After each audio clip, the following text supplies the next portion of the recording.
പ്രിയമുള്ളവർക്കെല്ലാവർക്കും പുതിയ വീഡിയോയിലേക്ക് സ്വാഗതം. പകൽ വെളിച്ചത്തിൻ്റെ മനോഹാരിതയിലേക്ക് നോക്കി ഒരല്പനേരം വരാന്തയിലിരുന്നു. കൂടുതൽ സമയം ഇരിക്കുന്നതിന് മുമ്പ് തന്നെ മക്കൾ ഭക്ഷണം ആവശ്യപ്പെട്ടു. അങ്ങനെ ഭക്ഷണത്തിരക്കൊക്കെ കഴിഞ്ഞ് ക്ലീനിങ്ങും എല്ലാം കഴിഞ്ഞ് വീണ്ടും വരാന്തയിലേക്ക്. എല്ലാ ദിവസവും അരമണിക്കൂറെങ്കിലും ഞാൻ ഏകാന്തതയെ പുൽകാറുണ്ട്. ഏകാന്തത എനിക്ക് വളരെ ഇഷ്ടമാണ്. ചിന്തകളും തീരുമാനങ്ങളും എല്ലാം ആ ഒരു സമയത്താണ് എടുക്കാറുള്ളത്. പിന്നീട് എഡിറ്റിങ്ങും ഡബ്ബിങ്ങും ഇങ്ങനെ പോകുന്നു. ചില സമയങ്ങളിൽ മെഴുകുതിരിവട്ടത്തിൻ്റെ അടുത്തിരുന്ന് പഴയകാലത്തിൻ്റെ ഓർമ്മകൾ പുതുക്കാറുണ്ട്. കാറ്റിലാടി ഉലയുന്ന മെഴുകുതിരിവട്ടങ്ങൾ ഒരുപാട് നൊസ്റ്റാൾജിക് ഫീലിംഗ് നമുക്ക് കൊണ്ടുതരും. എൻ്റെ കുഞ്ഞുകാലത്ത് കാറ്റടിച്ചാൽ കറണ്ട് പോകുന്ന കാലഘട്ടമായിരുന്നു. അന്ന് മലയാളം 2-ലെ ഇന്ദുലേഖയെ പറഞ്ഞ് ഈ മെഴുകുതിരിവട്ടത്തിൽ ഒരുപാടിരുന്ന് വായിച്ചിട്ടുണ്ട്. നമ്മളെപ്പോലെ സുഖ സൗകര്യങ്ങളില്ലാത്തവരെ ഓർമ്മിക്കാൻ കൂടി ഈ മെഴുകുതിരിവട്ടം സഹായിക്കും. നമ്മളെപ്പോഴും നമ്മളുടെ താഴേക്കിടയിലുള്ള ആളുകളെക്കുറിച്ച് ചിന്തിക്കുക.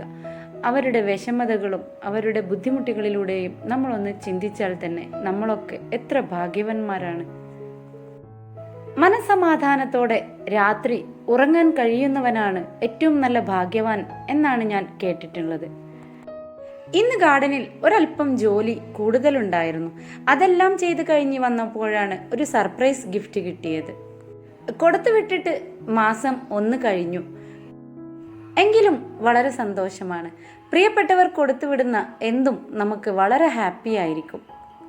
എനിക്ക് ഏറ്റവും ഇഷ്ടപ്പെട്ട എറ്റേണൽ ലവ് ആണ് കൊടുത്തു വിട്ടിട്ടുള്ളത്. അതിൻ്റെ 3 കളറുകൾ തന്നെ കൊടുത്തു വിട്ടിട്ടുണ്ട്. പിന്നെ ഒരു പൗഡർ ബോട്ടിലുണ്ട്. അതുപോലെ തന്നെ കയ്യിൽ കെട്ടുന്ന കൈവാച്ച് ഉണ്ടാക്കുന്ന ക്രിസ്റ്റലുകളൊക്കെ കൊടുത്തു വിട്ടിട്ടുണ്ട്. പലതരം കളറുകളും കൊടുത്തു വിട്ടിട്ടുണ്ട്. കയ്യിൽ കെട്ടുന്ന ബ്രേസ്ലെറ്റ് എങ്ങനെ ഉണ്ടാക്കുന്നത് എന്നോട് ചോദിച്ചവരുണ്ടായിരുന്നു.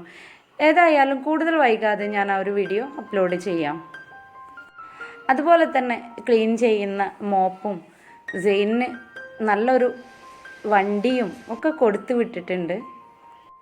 ആൾക്ക് എപ്പോഴും റെഡ് അതുപോലെ തന്നെ ബ്ലൂ എന്നീ വണ്ടികളോടാണ് ഏറ്റവും കൂടുതൽ ഇഷ്ടം. അതുകൊണ്ട് തന്നെയാണ് റെഡ് തിരഞ്ഞെടുത്തിട്ടുള്ളത്. പിന്നീട് കൊടുത്തു വിട്ടത് എൻ്റെ ഫേവറേറ്റ് സാധനങ്ങളാണ്. അണ്ടിപ്പരിപ്പ്, ബദാം, ഉണക്കമുന്തിരി, ഉണക്ക ഈത്തപ്പഴം ഒക്കെയാണ് കൊടുത്തു വിട്ടിട്ടുള്ളത്. കൊടുത്തുവിട്ട സാധനങ്ങളൊക്കെ തിരിച്ചും മറിച്ചും നോക്കി സമയം നീങ്ങിയതറിഞ്ഞില്ല. ഇന്ന് വൈകുന്നേരത്തിന് നല്ല ഒരു അടിപൊളി സ്നാക്കാണ് നമ്മൾ ഉണ്ടാക്കാൻ പോകുന്നത്. എന്തായാലും ആ ഒരു സ്നാക്ക് നമുക്കൊന്ന് കണ്ടു നോക്കാം. ഈ ഒരു സ്നാക്ക് തയ്യാറാക്കാൻ വേണ്ടി നമുക്ക് ഉരുളൻകിഴങ്ങ്, അതുപോലെ മൈദപ്പൊടി ഇങ്ങനെയുള്ള സാധനങ്ങളൊക്കെയാണ് വേണ്ടത്. ആദ്യം നമ്മൾ ഉരുളൻകിഴങ്ങ് തൊലി കളഞ്ഞ് മിക്സിയിലൊന്ന് നന്നായി അരച്ചെടുക്കാം.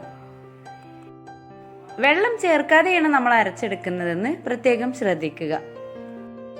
ഇനി നമുക്ക് ഇതുപോലെ ഒരു അരിപ്പയിൽ ഇത് ഒഴിച്ചു വെക്കാം.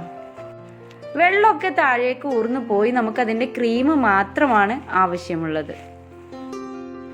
അങ്ങനെ നന്നായി ഊർന്നു പോയ ക്രീമിലേക്ക് നമ്മൾ ഒരല്പം അരിപ്പൊടിയും ബാക്കിയുള്ളത് മൈദയും കൂടെ ചേർത്ത് നമുക്ക് നന്നായി ഒന്ന് മിക്സ് ചെയ്ത് ഉപ്പും ചേർത്ത് കുഴച്ചെടുക്കാം.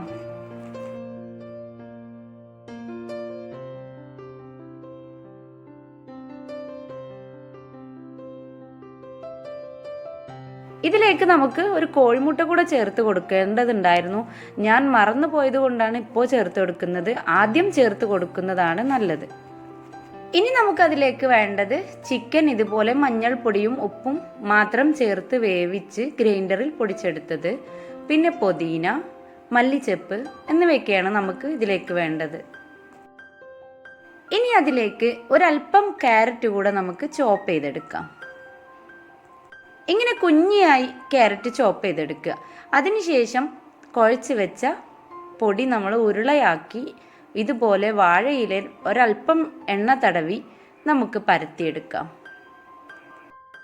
നല്ല റൗണ്ട് ഷേപ്പിൽ നമുക്ക് പരത്തിയെടുക്കണം. അതിനുശേഷം നമ്മൾ ചോപ്പ് ചെയ്ത് വെച്ച ക്യാരറ്റ് നമുക്ക് അതിൻ്റെ മുകളിലേക്ക് ഇട്ട് കൊടുക്കാം. ഒരു ലെയർ ക്യാരറ്റ് ഇട്ടതിന് ശേഷം ഒരു ലെയർ ചിക്കൻ ചോപ്പ് ചെയ്തതും കൂടെ ഇട്ട് കൊടുക്കാം.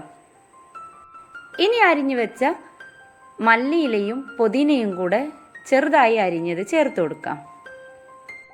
അതിനുശേഷം അതിനെ നന്നായി ഒന്ന് പ്രസ് ചെയ്ത് ശേഷം ഒരൽപ്പം മുളക് പൊടി മുകളിൽ ഇതുപോലെ നമുക്ക് വിതറി കൊടുക്കാം. അങ്ങനെ നമ്മുടെ പുതിയ റെസിപ്പി റെഡി ആയിട്ടുണ്ട്. ഇനി ഇതിനെ പാനിൽ വെളിച്ചെണ്ണയോ ഓയിലോ ഒഴിച്ച് നമുക്ക് ചുട്ടെടുക്കാം. ഞാനിവിടെ ഓയിലാണ് പൊരിച്ചെടുക്കുന്നത്. അതിനായിട്ട് ഒരു പാൻ അടുപ്പിൽ വെച്ചിട്ടുണ്ട്. പാകത്തിന് നമുക്ക് ഓയിൽ ഒഴിച്ചു കൊടുത്താൽ മതി.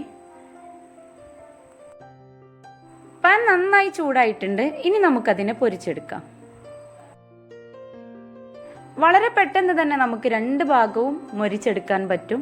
മൈദപ്പൊടി ചേർത്തത് കൊണ്ട് തന്നെ പെട്ടെന്ന് നമുക്കിത് പൊരിഞ്ഞു കിട്ടും. കട്ടി കുറച്ച് പരത്തുമ്പോഴാണ് നമുക്ക് ഏറ്റവും ഈസിയായി ഇത് ചുട്ടെടുക്കാൻ കഴിയുന്നത്. പിസ്സയൊക്കെ ചോദിച്ച് കരയുന്ന കുട്ടികൾക്ക് നമുക്ക് ഇതുപോലെ ഉണ്ടാക്കി കൊടുക്കാം. ഇതിൻ്റെ മുകളിലായിട്ട് ചീസ് കൂടെ ചേർത്ത് കൊടുത്താൽ ഒറിജിനൽ പിസ്സയുടെ ഒരു ടേസ്റ്റാണ് കിട്ടുന്നത്. എൻ്റെ കയ്യിൽ ചീസ് ഇല്ലാത്തതുകൊണ്ടാണ് ഞാനിത് ഈ രീതിയിൽ ചുട്ടെടുക്കുന്നത്. രണ്ട് ഭാഗവും തിരിച്ചു മറിച്ചിട്ട് നന്നായി ഫ്രൈ ആക്കി എടുക്കണം. അങ്ങനെ പിസ്സയുടെ ടേസ്റ്റിലുള്ള അടിപൊളി പത്തിരിയാണ് നമ്മൾ റെഡിയാക്കിയിട്ടുള്ളത്. എല്ലാവരും ഒന്ന് പരീക്ഷിച്ച് നോക്കുക. അതിലേക്ക് നല്ല ഒരു മയോനൈസും കൂടെ തയ്യാറാക്കിയാൽ സംഗതി അങ്ങ് പൊളിക്കും.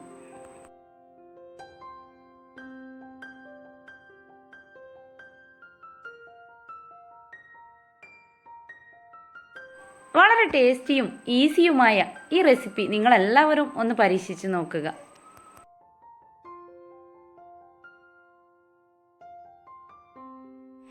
എന്തായാലും ഇന്നത്തെ ഈ വീഡിയോ നിങ്ങൾക്ക് എല്ലാവർക്കും ഇഷ്ടമായിട്ടുണ്ടാവും എന്നാണ് എൻ്റെ വിശ്വാസം. ഇഷ്ടമായാൽ നിങ്ങൾ എൻ്റെ വീഡിയോ ലൈക്ക് ചെയ്യുക, കമൻറ്റ് ചെയ്യുക, ഷെയർ ചെയ്യുക. സബ്സ്ക്രൈബ് ചെയ്യാതെയാണ് നിങ്ങൾ കാണുന്നതെങ്കിൽ ഒന്ന് സബ്സ്ക്രൈബ് ചെയ്യുക. വീണ്ടും ഞാനിടുന്ന പുതിയ വീഡിയോസൊക്കെ നിങ്ങൾക്ക് കാണണം എന്ന ആഗ്രഹമുണ്ടെങ്കിൽ സബ്സ്ക്രൈബ് ബട്ടൻ്റെ തൊട്ടടുത്തുള്ള കുഞ്ഞു ബെല്ലൈക്കണിൽ ഓൾ എന്ന ഓപ്ഷൻ ക്ലിക്ക് ചെയ്യുക. എങ്കിൽ മാത്രമേ ഞാനിടുന്ന ഓരോ വീഡിയോസും നിങ്ങൾക്ക് നോട്ടിഫിക്കേഷനായി ലഭിക്കുകയുള്ളൂ. ഓരോ വീഡിയോക്കും താഴെ നിങ്ങൾ തരുന്ന സ്നേഹമുള്ള കമൻറ്റുകളാണ് ഇനിയും എന്നെ പുതിയ വീഡിയോസുകളിലേക്ക് നയിക്കുന്നത്.